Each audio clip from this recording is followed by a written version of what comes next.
We got a brand new episode of the Broad and Forever podcast. I'm your host, as always, Shamus Clancy, Deputy Sports Editor at PhillyVoice.com. I am joined by my guy, Zo. Zo, our first ever divisional round podcast. The first one I've ever done. First one I've What a ever world. done too, brother. What I'm a excited, world. man. What a life. What a world. I'm excited, man. This is you talk about it, right? Like the wild card week is kind of weird. You're excited, but like your team's not playing for good reason.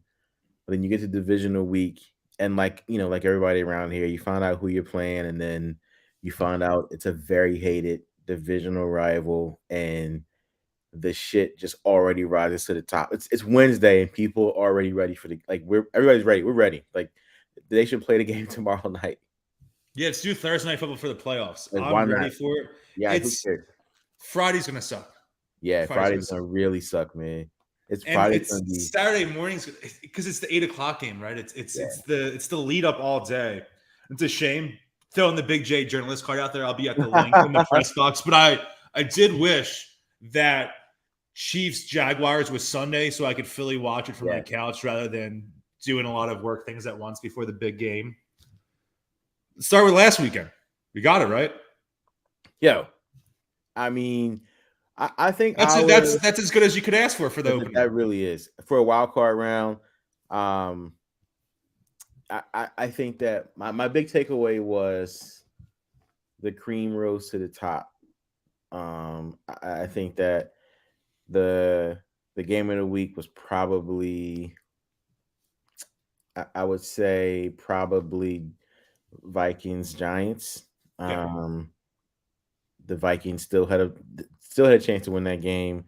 With the Giants, they pulled. I don't want to pull it out of their ass because they're that's disclaiming them. They're playing really well, but yeah, I think that they showed something on the road. I think in the AFC, we saw, listen, Dougie P did his magic, man. Doug does it again. I was very excited. I was so happy for him, man. I do. That is a Jaguars team that's been through a lot.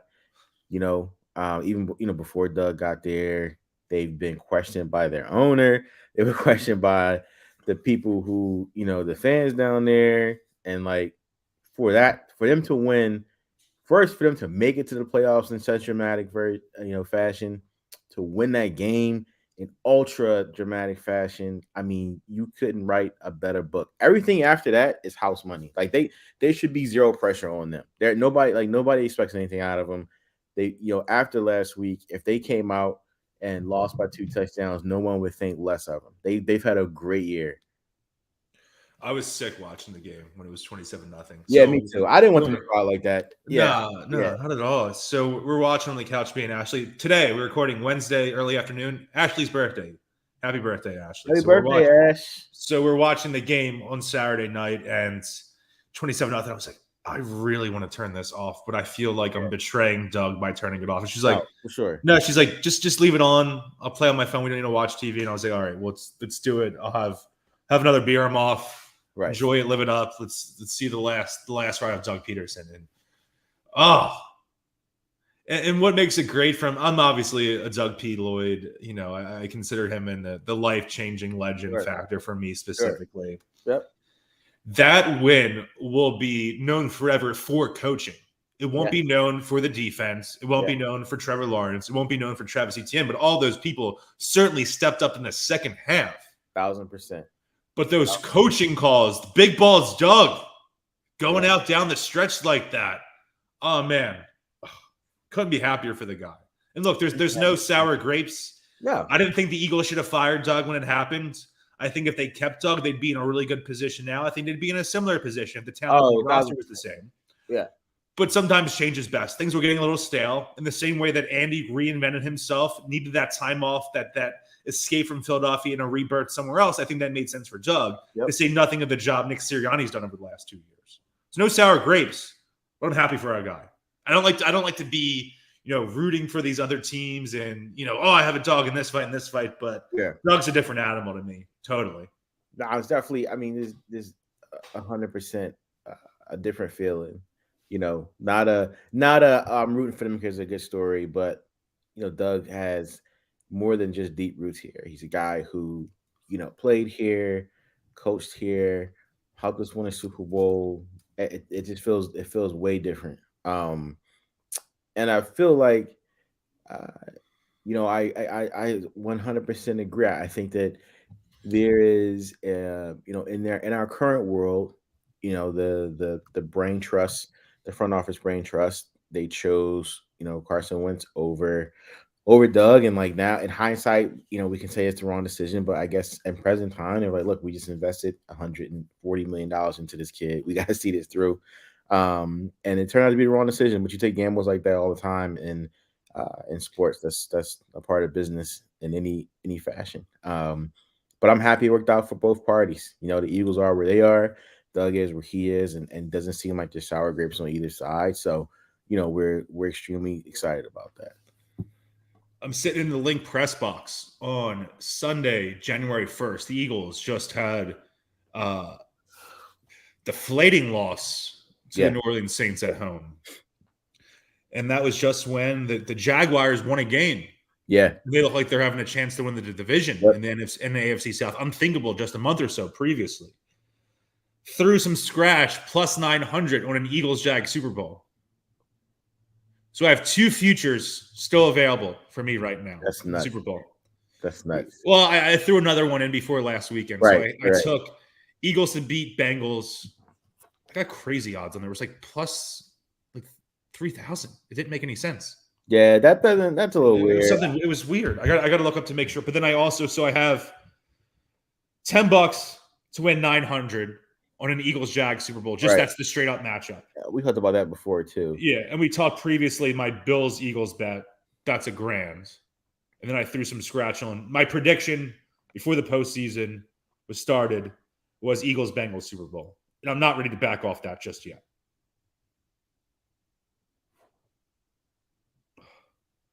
Should win anything over the weekend? Oh, it was plus 2,800 Eagles to beat Bengals. I don't know if that was last weekend, but it's a good shop, I think. Right. That was a really good shop. I didn't win anything. I did see.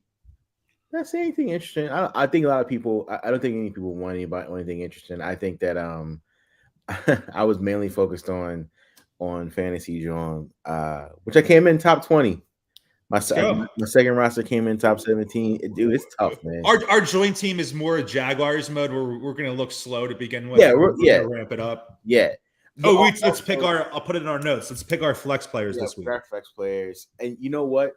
The other thing, so I was talking to, I think it might have been Think about, was how every year the divisional round is when my team starts to pick up, because I typically choose at least one or two quarterbacks who don't play till the divisional round. So we won't have Mahomes till this week. We won't have a lot of the Birds roster. We have 4 Eagles players. So on my roster, I have 2 Birds. I've one. I'm gonna probably pick either Devontae or Miles as my personal flex. So the divisional round is definitely when business picks up, I think, for everybody. Yeah. Want to pick them now while we're talking playoff, John? Yeah, let's do it. Oh, so I'm looking at our team from last week. Zoe and I's team in the larger playoff, John. We're sleeping giant, I think, right now. Last week, our flexes were Justin Jefferson and Gabe Davis. Gabe Davis did phenomenally. We're looking at this round. We already took Saquon for the Giants. We have CMC for the 49ers. I hate to say it, the wild card flex, I'm thinking CD. Yeah. Or divisional flex, I should say. Listen, I'm fine with that. That's gonna be what does JR say? It's gonna be a slobber knocker. I don't know if we'll get to picks too, but I think that's gonna be a good one. I think CD's gonna show up for now. For the AFC. I don't know, man. Do we want Christian Kirk? Or thinking they're gonna lose? We already had ETN as our running back. How about, do we have T. Higgins already? No, let's take T. Higgins. Yeah. T. Higgins. I think he's due. All right, I like that. Cool. We got that out of the way. And later on I'll look at the lines. We can do our little picks on that.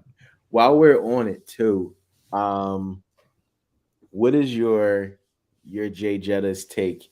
Because I think there's whispers now that he's not necessarily who they need him to be in big games. And I tell you what, man, this is you go to the data. He has not been like he is him, but in bigger games, like when they need it, I don't know. I'm asking. This is not a this is not a hot take machine that you gotta go to other parts for that. But I'm genuinely curious because I do think that it's a fair question as to like where he was in that last 4 minutes of that game. I think he ends up like an all-timer, like a top 15 guy. Yep. But I'm here for the slander when it comes to the Vikings, baby. I'm into it. And I blame Kirk Cousins. Dude, I just friggin' sick afterwards. That check down. So I'm sure if you're listening to this, you watch the Vikings-Giants game. 4th and 8, end of the game, season on the line for the Vikings. Kirk Cousins does a little 3-yard I still can't believe it. Dude, just roll around until you can't and chuck it 30 yards downfield in the triple coverage. Do that. Do anything. You have a guy who's going to end up one of the best receivers of all time on your team. Throw it up to him if he's in triple coverage. What are you doing? I will never forget the video where the hot mic picks him up saying, just throw the fucking ball, Kirk. Just throw it. I agree. Wentz in his most bonehead situation would have tossed down there. Brett Favre, idiot mode, throwing down there. Jameis, idiot mode, throwing down there. Do anything but that. I'd rather that guy take a sack rolling around 5,000 times than do that. Because he wasn't that pressure. He wasn't enough pressure to do that. Like I'd much rather get criticized for throwing into quadruple coverage than being laughed at for throwing a 3-yard out route when you need 5 more yards. It's disgusting. Dude. I'd rather just or I would literally go into that play saying, this is the play. Jettas, I'm looking at you. I literally look. I don't care if you're triple coverage. It's going right to you. I need a 10-yard out, and I'm just tossing this shit up for dear life and telling him to go make a play. Like, let him go make a play. We've seen him catch balls when he's had 2 guys on him. I can't imagine he would have been like, no, Kirk, don't come my way. Like, if that's how if it's 4th in the season, then fucking throw the ball to your best player. Then you go into the offseason and you say, you know what? We had a chance. We went out guns blazing. Not I threw the ball 5 yards short on 4th and 8. Give me a break. No one should be running a route that's less than 9 yards. That's the other thing. And I get there sometimes you have to have safety valves, and in a different world, if they're playing really off, maybe that guy can pick up another 6 yards. But what the frig are you doing, man? Kevin O'Connell, he got some Coach of the Year buzz. That's funny. Yeah. That's funny. Joke. I'm laughing. Oh, man. Anything else? Dallas, that game sucked ass. That game was terrible. I had Big Oil and Ryan over for the game. Oh, nice. Big Oil's girlfriend made us some stromboli, which was really nice. It's peppers and onion stromboli I had for the first time. Yeah. I texted it was a bowling night, and the Tampa Bay Buccaneers did not do their job. Enjoyed some cold ones, had a nice cold Kenwood. Shout out to Kenwood always. Kenwood. But that was really the only damper on the weekend, and I think out of 6 games, you're going to have at least one stinker. You gotta have one. And that wasn't the one I thought was going to be the stinker. I thought Buffalo, Miami might have been. I thought I guess San Francisco. That game was competitive for into the third quarter. You take that for a 2-17 for a 2 seed that's getting all the buzz in the goddamn world. Like the 49ers are best team in the world. They're I mean, if you let the world tell it, man, that the conference championship is going to be Niners and Giants. I mean, people are like, I was, talking about this with one of the guys I see early morning at the gym. He was just asking like what I thought. I was just like, I just think that there's eagle fatigue, right? Like when you've been the best for 18 weeks, like 17 out of 18 weeks, people get tired of hearing about how good you are. So now, everybody's got to ride the fucking G-Men trolley into, last time they beat them, the Giants didn't play anybody. The Giants haven't played anybody. It's tough to beat a team. All the narratives, blah, blah, blah. I just think that it's not about skill. It's all of a sudden you can't beat a team 3 times, and the Giants have momentum. And this is the same team that was 3-5-1 in their last 9 games. But yeah, go off. Brock Purdy, hats off. Plays great. You have to credit him. Sure. But in that first half, begging to give the game away. Yeah. Making some errant throws that he really lucked out on. At a certain point, you can't have the monkey's paw in your back pocket forever. And again, only people who are doing this at that type of level is early Brady. Yep. And there's only one Tom Brady, and I think he's done a great job. Really, it showcases why the Trey Lance trade was idiotic when they could win with friggin' anyone at quarterback. Now they're probably going to trade him. Now he's probably going to get traded. Yeah, credit to Purdy, but had some throws, begging to give the game away. And if you're playing James Bradbury, if you're playing Darius Slay, if you're playing C.J. Gardner-Johnson, you're not going to get away with all of those. You're really not. No. And once that Linc goes ballistic and CJ is taking it 35 yards back to the house and the Linc is literally shaking, he's not made for that yet. Maybe he's made for it in 2 or 3 years. We don't know. But right now, he's not made for that. I look at that scenario, that setup. I look at this weekend. Like they are, that's we gotta call it what it is, right? Cowboys. There's a lot of Cowboys fans in the Bay. Like that's not going to be a fully pro Niner crowd. Like it's going to be, at some points just a loud crowd, a lot of hostile. He's going to be, he's going to be up against 3rd and 9 or a 4th and 2, and we'll get to see what he's made of. Are they the better team? I do think so. I think they have the better defense. Certainly have a ton of weapons on offense. I mean, they, CMC, Debo, like they, Ayuk. That's a matchup to watch. Ayuk versus Diggs. Ayuk definitely got the better of him the last time these two teams played. But I think that he will definitely be up against a sturdier opponent this weekend. I don't know if that means he's not a gamer, but I also don't know if that means that he'll come to South Philly and take one. I don't think. I agree. I don't think he's ready for that. Not many are. We've seen some of the best come in and leave with their tails between their legs. This is a different place, man. And you're talking about for a chance to go to the Super Bowl. It's a different environment. I don't know how many times we have to play the Vikings game, but that wasn't forlorn or any kind of fantasy. That actually happened. Like it's a different place. It's a different city when this football team is one game away from going to the Super Bowl. 8-15 game in front of 69,000 well-lubricated psychopaths. God bless. Sorry, Daniel Jones. Sorry. And again, I think he played really well on Sunday. Credit to him. Credit to Dabo. I've always been a fan of him, thinking he's a good coaching hire. I thought the Eagles should have been in on him when they hired Sirianni. I don't know if they talked to him. He just stayed there in Buffalo. I can't speak to that. Done a hell of a job. But it's a Philly thing, right? Should we discuss that, the Philly thing? You absolutely should. So, for those unaware, the Eagles seem to be rallying around this new branding for the postseason. And I assume recording this Wednesday, maybe Thursday, we get a new hype video or something. Right, probably. The branding is called It's a Philly Thing.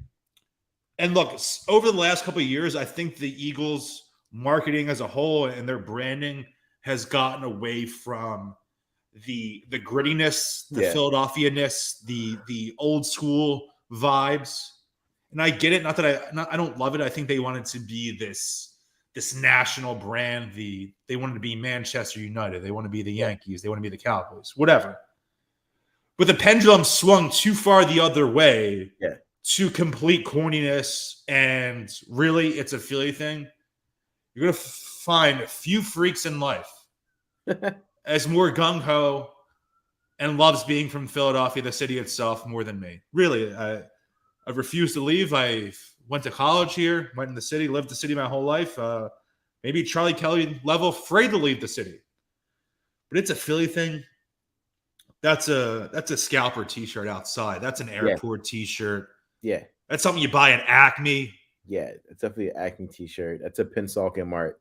Like, I need a t-shirt for the game, or I'm going to a watch party, or I just want to, I want to fit in for the weekend. Yeah. You have that on the front, and on the back is Calvin pissing on a Giants logo. Right.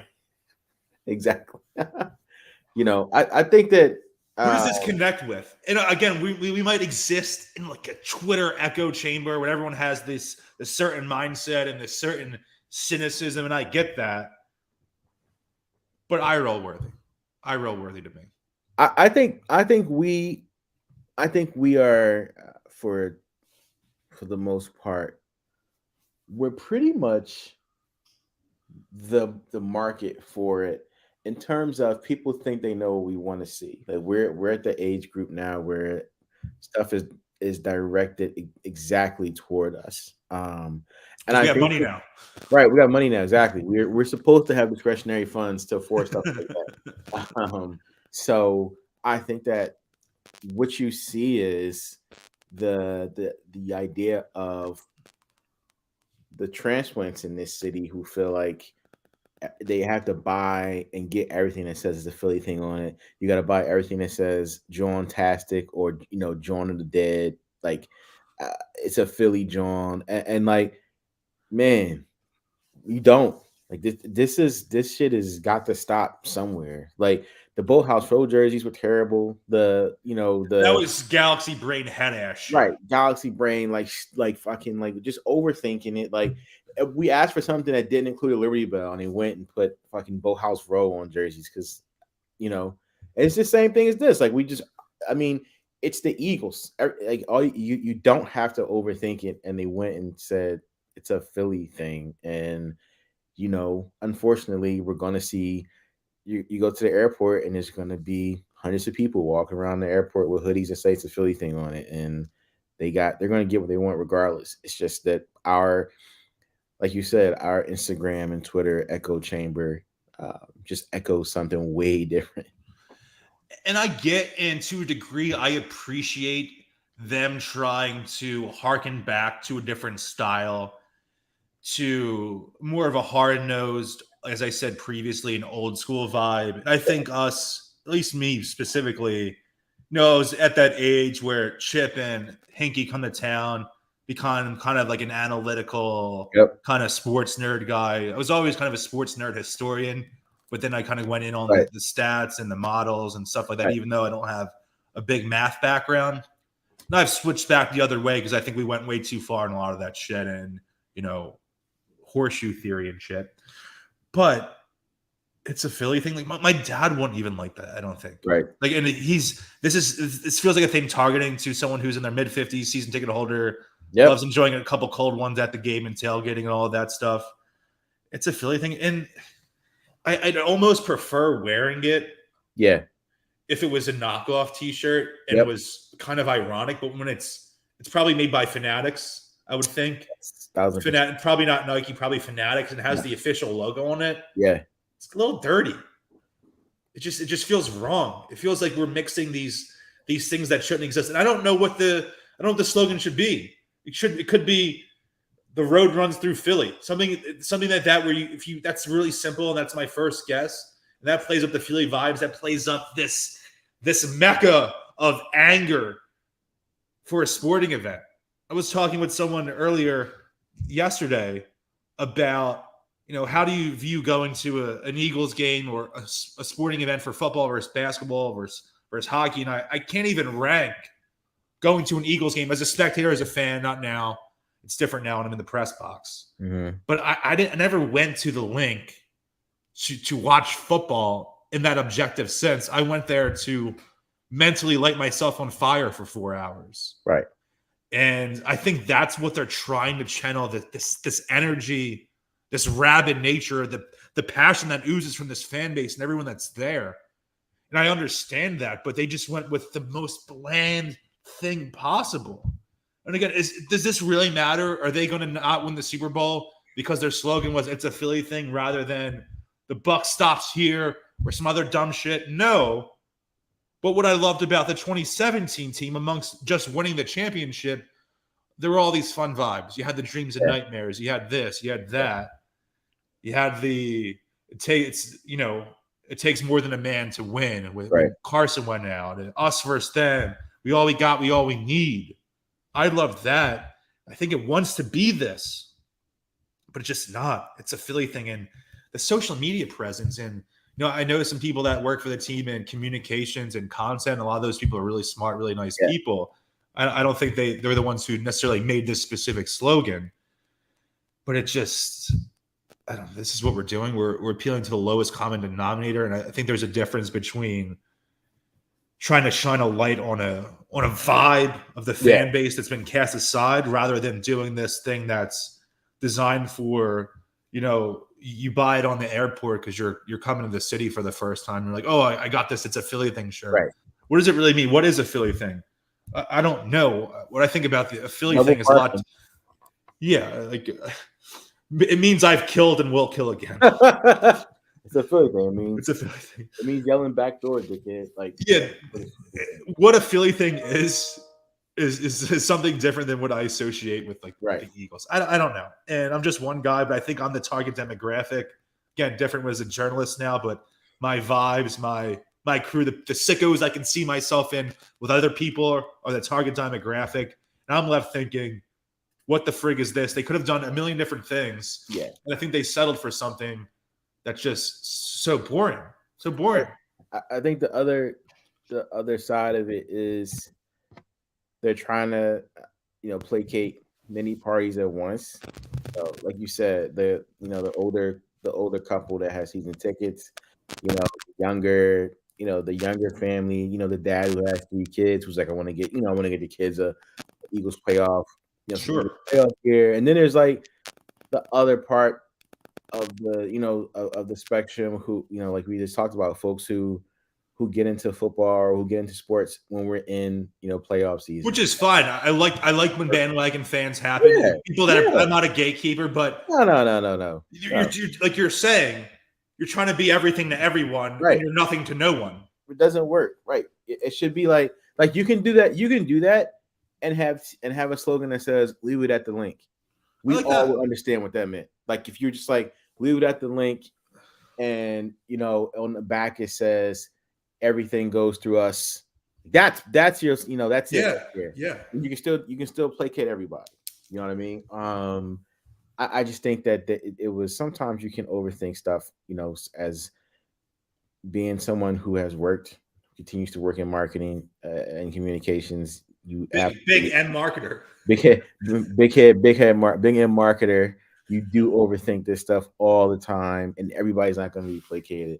But I'm sure that like when they start getting the feedback from the people who they gave this to, it's going to be like, oh yeah, we love it. So like, it's such a niche audience that they try to hit when they do stuff like this. It's a friggin' Steak 'em Up commercial, and I like Steak 'em Up. I love Steak 'em Up. Right. And I like Steak 'em Up, and that's what this is. Oh man, it's fun though, man. It's fun to be able to. The team's in a position where we have a level of confidence. The fan base does. We think the team's probably going to win. To be bitching and complaining about this. But what does this podcast exist for, if not to talk about this one specific thing? Right, the cross section of sports and culture. Exactly. The first one ever. First one ever. So we talked about that dumb thing from today. Do you want to go over Tuesday's topic du jour? Yes. So I will give a little inside baseball vibe to this because there was only about 30 people there for the original statement, myself included, at the NovaCare complex on Tuesday. I'll be back at practice Thursday as well. One of the first questions of the press conference, I don't know 100% who asked it. I want to say it's Zach Berman of The Athletic. Great Eagles writer and reporter. If it's someone else, I'm mistaken. Sorry. Asked something along the lines of, hey, what was your preparation like on Sunday? You had multiple players. You had multiple teams that could be opponents. What did you do? Were you watching the games? All of that. Sirianni, again, paraphrasing, basically says, hey, we were preparing for the possible opponents. We had we basically said we did more preparation for the Giants, and it was wise that we did that, knowing that they probably were going to win. And so on and so forth. They were, they weren't watching the game intently because they're making notes, studying, doing that type of shit with the game on in the background, kind of. That's fine. Later on, one of the last questions in the press conference, if not the last, is from ESPN's Tim McManus, another great Eagles reporter. Eagles media is very, very good. Said, can you add a little more color to what that situation was? And he's talking about some of the lower level assistants he was with, where he was at in the NovaCare complex watching. He says, I was craving a Pizza Hut stuffed crust pizza. Haven't had one in forever. I don't eat that at home, and he was just craving it, and he wanted one. They ordered it. And people freak out, and I get it. But I'll say this. I'm actually pro Pizza Hut. I don't have a lot of strong connections to these national brands, just my vibe. But Pizza Hut, and I think for a lot of people, has a nostalgic value of going there, sitting there, the red cup, Friday night with the family, Saturday after a day at the Deptford Mall, all those vibes. That's what I think to me. And hey, Husky kid, I love stuffed crust pizza. Me too. Yeah. And again, there are a plethora of places very close in South Lee, the NovaCare complex you could have delivered from. But maybe my favorite pizza in the city of La Rosa, Broad and Snyder, have Enzo's, which is on 19th and Wolf. Great place. You have, outside of probably New York City, you have the best Italian food outside of the country, Italy. And he ordered that. So, but he's not trying to make a statement on the quality of pizza. This guy, sometimes if you're stressed out and you need to eat your emotions, you want something that's kind of like, no one orders McDonald's, or like if I'm ordering Taco Bell hungover, I'd rather order Taco Bell than this really nice. I'm not going to order delivery from Alves. I want a friggin' Crunchwrap Supreme. Right. All these snobs, shitting on Pizza Hut all of a sudden and telling them where he could have gone and got a good slice. I'm sure. The guy. He's from Jamestown, New York. Do you think he's ordering Angelo's all the time up there? Right. Give me a fucking break. Like, I'm sure the guy who's lived here for close to 2 years now knows where to go in the city to get a good slice, near his place of work. And I'm sure they sat down and he was like, yo, how about some Pizza Hut stuffed crust? And everybody's like, yeah, let's do it. Everyone just goes, oh, yes. Like, right. Everybody's like, oh, yeah, stuffed crust. Like, who gives a shit, man? Yeah. Like, who cares? I just, the amount of hand wringing over, them ordering Pizza Hut. Like, he spent 30 minutes talking about how it was the best pizza ever.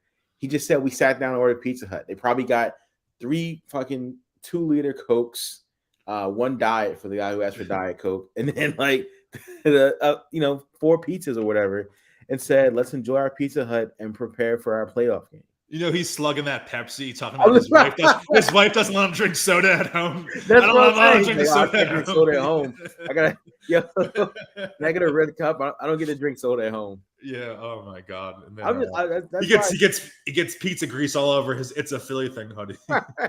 He's got the black cell phone case. He's got pizza grease all over his cell phone case, and his fucking his crushed red pepper in his beard. His ill t-shirt, he's got grease stains on it. I think that guy just loves free shit. Absolutely. And so do I. So no complaints. As a guy who loves free shit, I totally get it. If I was honestly, I bet if you went through his mailbox, he goes to his office and he gets a box of t-shirts every day. So he's fucking weird when everyone comes out next. I get it. I have to tell this story, and I'm never gonna hate on someone trying to make a buck, but I guess last month probably it was. I get a DM from some, t-shirt manufacturer, and it was, hey, we made an Eagles shirt. We'll send you one if you promote it. So just something along those lines, right? Yeah. And it's a t-shirt. It's a black t-shirt. Has a Nick Sirianni caricature drawing picture on there, and it says, "Win that, John." I just didn't even respond. I'm like, I'm not gonna fucking wear this. No. I won't even wear it around the freaking house by myself. Right. Why would you put a picture? No, we're not doing that. That's not no. We're not doing it. Win that, John would be. I'll say this. I'm really happy they didn't do something John related for the slogan. Like, and sometimes I'm not someone who says it all the time. I'll say it, kind of instinctively, not thinking like, oh, did you like if it worked? Oh, my Eagles Giants. John is ready for a look for an editor. That's how you're supposed to say it. I say that real quick. I don't go out of my way to be like. That's how you're supposed to say it. Hey, John Runyon, the Eagles' best right tackle ever. Like I don't do the name replacement shit. John Adelphia. It's not like that. It's just like John Ryan just followed you. Like no. John Ryan. It's supposed to be that. It's supposed to be. Hey, Ash, my Amazon John got delivered. Can you check the mail real quick? Like, yeah. Not instinctual, just like very quick. We give such a the repeated overuse and misuse of that word has given outsiders the conception, the misconception that if you come to the city, you'll see us all wearing t-shirts with delivery bell on it that say John.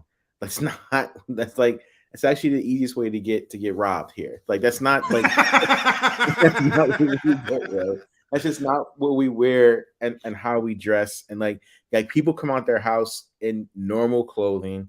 We're a pretty normal society here. We're all gearing up to drink for 13 hours on Saturday. Like that's our week. Like our week is, going through the motions. We get to Thursday night and we say, oh shit, 48 hours. We get to Friday morning and we're like, oh, this sucks. I can't, like, the game's not for another 24 hours.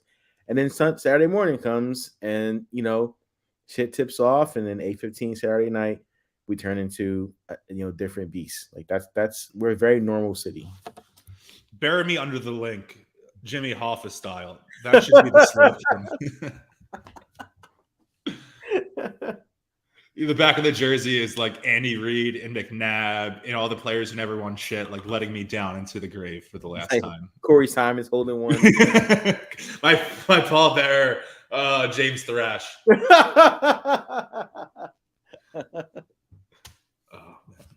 you want to look at the lines for this weekend? Yeah. I'll pull them up right now. Look at DraftKings. The unofficial sportsbook of running forever. But hit us up. So Saturday, 4:30 game. Chiefs, Jaguars. Kansas City's an 8.5-point favorite.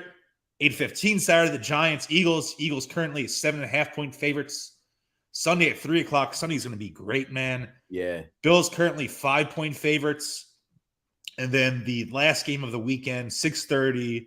Nostalgia John for all those 80s and 90s people. We have a Cowboys 49ers that I'm sure will do monster ratings. Yeah. San Francisco currently 3.5-point home favorites. Initial thing, I am very into a Jaguars, Eagles, Bengals teaser. Yeah. Yeah, me too. I'm heavy on the Bengals this year, man. Yeah, I think Joe Cool, man.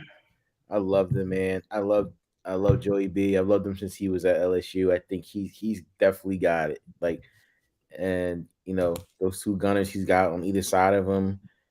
Joe Mixon is reinventing himself, so to speak. There, I'm heavy on them. Everything aside about what's happening with the Bills, DeMar Hamlin is by no stretch of imagination the greatest sports story of the decade right now. Purely from a football sense, I think that in many ways the Bengals are the better football team. And I think DeMar makes an appearance. Oh yeah. Because this will be their last home game because it would be unless they play the Jags, right? Yep. Unless it's the Jags, but this is if they win, it's more than likely their last home game. I think I actually before we hopped on, I read that Sean McDermott has said that he's been in the building every day this week. So I don't think there's any chance that he's not on the field Sunday. It's going to cause an eruption, and I think that if the Bengals can make it through that first wave of emotion and settle down, I think they can easily, see themselves in a position to win that game. So I definitely agree there. I wouldn't be surprised. The Jags, like I said, they're playing with house money, man. I actually don't. I just wouldn't be. This isn't the Chiefs team of 3 years ago that was just putting up 40 before halftime. I think that Houston took them to overtime last month. That's what I mean. They have shown definitely some nicks in the armor this year, and Patty Mahomes is still Patty Mahomes. And Big Red is still Big Red, but I wouldn't be shocked, man, if the Jags went and shocked the world. And uh, Dugout coaching Big Red would be freaking hilarious. that's why there's so many good undertones to that game, which is why I think it's gonna be a really good game. If anybody knows Andy Reid, it's Doug Peterson. I think it's gonna be a great game. We're in for it. I honestly think all these games are gonna be great games. We're not gonna see any duds, which is rightfully it's divisional weekend. Like this is you're getting down to the Elite Eight, so to speak. So this is gonna be the cream of the crop for sure. In our game, I do think that it won't be like three weeks ago now. For obviously for varying degrees, but I do think Jalen Hurts off the injury report right this week. No more Jalen on the injury report. I think that they are, he's prime. He's still got a lot to prove, in terms of his performance last year in the playoffs and how these past couple weeks have gone. To not his fault, to no fault of his own, you can't help being injured. But I do think that he wants to answer some questions. I think that they'll go out and handle business. It will be a frustrating game of sorts. I'm going to preface that now. I think we'll all, at varying degrees of that game, be very frustrated because that's just what playoff football is. I've yet to see a team play a perfect playoff game. They just won't. It may go down to the last 2 minutes. Like I would not expect a blowout. I don't expect a blowout. I think they'll cover, but I don't expect a blowout. I think this will be a final drive or like second to last drive type game, which is awesome. It won't be awesome in the moment, but it'll be awesome if when they pull it out and we talk about it afterwards. Yeah, I'm going Eagles over Giants 27-17. So the Eagles cover, and I think that score is closer than it indicates. Yeah. I think we're seeing a end of the game touchdown for the Eagles that puts them over the top with 3, 4, 5 minutes left. One of those type of things. That maybe like a maybe a Hassan Reddick strip sack and someone else takes it to the end zone. Jordan Davis rumbling, bumbling, stumbling. The big dog coming in and putting a cap on a fine rookie season. I'm listening. He's been struck with the injury hitter this year, so I'm pulling for him to have a good playoff game. I've everything I read. You would know better than me, but what I've read is that like he's continued to have a really good behavior and stuff about himself, and that his coaches and Sirianni are all pleased with how he's carried himself, rehabbing and getting back on the field. So he's definitely, listen, they're playing going up against that running game and Saquon. He will be literally and figuratively a huge part of that run game plan. So I'm glad he'll be on the field. He's one guy I'm pulling for to have a big game. My lock of the week. I've given out lock of the week the last 2 weeks. They were the same bet. Christian Kirk anytime touchdown parlay with Jags money line. Yes. Last 2 weeks and hit. Yes. Surprisingly. I locked this week. In dramatic fashion too. In dramatic fashion to hit.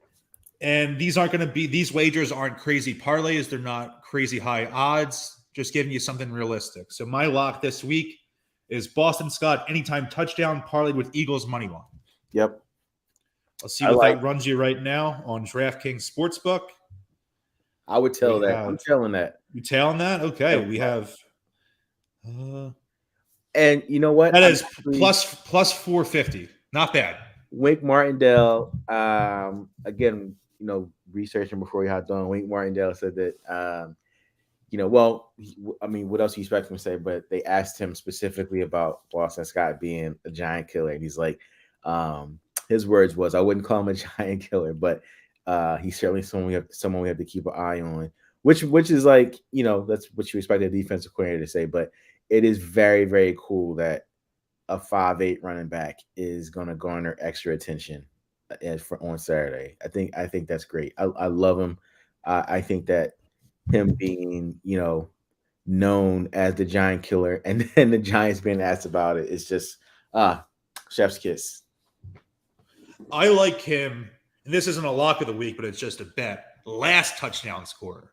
Oh, plus 1,700. He does that. They're up 3-4 minutes left, like I'm saying. 9-yard run into the end zone. I can foresee that plus 1,700. Not the lock of the week, but something I will probably throw a little scratch on. Because you know what happens, right? So this in no specific moment, sometimes, and this gets deeper than we want to get, but sometimes you yell, "Let them score," or the coach will say, "Yeah, let them score." So it may be that. It may be like Birds are up 3, Giants have no timeouts or one timeout left, and Wink Martindale's like, yo, let them score, and Boston Scott takes it 15 yards just so the Giants can get the ball back. It may hit just like that. Yeah. My crazy parlay of the week, not a lock by any means. I threw $1 on it last night because FanDuel does this thing where you could do 3 spins on their casino every day, and if you hit, you win like 25 cents. Yep. And this is just crazy gambler stuff. I never put any of my own money into the casino because that's a losing proposition. But if they give me free stuff, I'll try it out. It's a losing proposition. So I ended up getting $1 from the casino total. All right. So I put this together last night. Hey, I have $1. I didn't put any money in for this weekend, so let's throw it there. Hurts and Boston Scott each 2 touchdowns. Hurts first touchdown scorer, Scott last touchdown scorer. Take that. Yeah, that was $1 to win $783. So if you use a bigger unit, that could be a huge cash. Certainly unlikely, but that's a fun one. I think if you're gonna, that would be my lottery ticket of the week. Also, you have to get in the mindset that literally anything can happen. It's not just a NBA bettor last night placed a first basket, 3 first baskets and 1 triple double 4-leg parlay, turned $10 into $10,000. Like that kind of, right? Like it absolutely is fairy tale shit, but it can happen. People do it every night. It just doesn't get posted on social media. Like you just have to have the wherewithal to just keep going at it. Like it literally just takes one time for you to turn $2 into 900 and you're like, oh shit, like I'm back in the game. Anything you want to plug? PhillyVoice.com. Yesterday, Tuesday, I had an article on the 10 best Eagles-Giants moments ever. I would recommend checking that out. So, anything? Yeah, man. Newsletter? Newsletter, baby. RiceyRickySanchez.com /newsletter. We got a new one dropping tomorrow morning where we'll be talking about, or I'll be talking about